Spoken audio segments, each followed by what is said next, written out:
తల్లిదండ్రులు చెప్పిన మాట వినాలి అంటే ఏం చేయాలి? ఇప్పుడు వరకు అడిగిన ప్రశ్నలో ఇప్పుడు నువ్వు చాలా చక్కటి ప్రశ్న అడిగావమ్మా. ఇలాగే ఇప్పుడు జరుగుతున్నటువంటి కలికాలం అనేటటువంటి కలిలో ఇప్పుడేమిటంటే పిల్లలు వచ్చేసరికి మనకు జరుగుతున్న మంచి ఏమిటి, చెడు ఏంటి, మన ఈ సమాజం ఎటువైపు పోతుందనేది కూడా అర్థం కాని పొజిషన్‌లో కొంతమంది ఉన్నారు.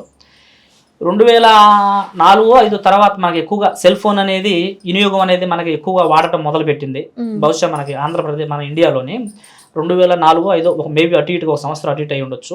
ఎప్పుడైతే మనిషి కల్చర్‌తో పాటు కొంత పరిజ్ఞానంతో పాటు ఏదైతే కొన్ని సెల్ ఫోన్స్ తయారవటమో ఇది మనిషి పిల్లల యొక్క మీద ప్రభావం పడటం మేజర్‌గా ఇది ఇష్యూ అవటం జరుగుతుంది. కుటుంబంలో ఇంతకాలం కనిపించినటువంటి తల్లిదండ్రులకి మనం మంచి చేస్తున్నామా, చెడు చేస్తున్నామా, మన వలన తల్లిదండ్రులు బాధపడుతున్నారా, మరి తల్లిదండ్రులు ఏ పొజిషన్‌లో ఉన్నారు, వారిని మనం ఏ విధంగా మనల్ని కన్నదానికి వారికి ఏ విధమైనటువంటి గౌరవ మర్యాదలు ఇవ్వాలా అనేటటువంటి జ్ఞానం లేకుండా కూడా యూట్యూబ్‌లను, ఈ ఇన్‌స్టాగ్రామ్‌లని, ఫేస్‌బుక్‌లని తగిలినటువంటి కొన్ని యాపుల వల్ల ఇట్లా చెడిపోయేది కొంతమంది అయితే, ఒక్కొక్క సందర్భంలో అసలు పిల్లలు తల్లిదండ్రుల మాట వినని పరిస్థితి ఎందుకు ఏర్పడుతుందనేది చాలా సక్రమంగా క్రమశిక్షణగానే పెంచుతారు పిల్లల్ని తల్లిదండ్రులు.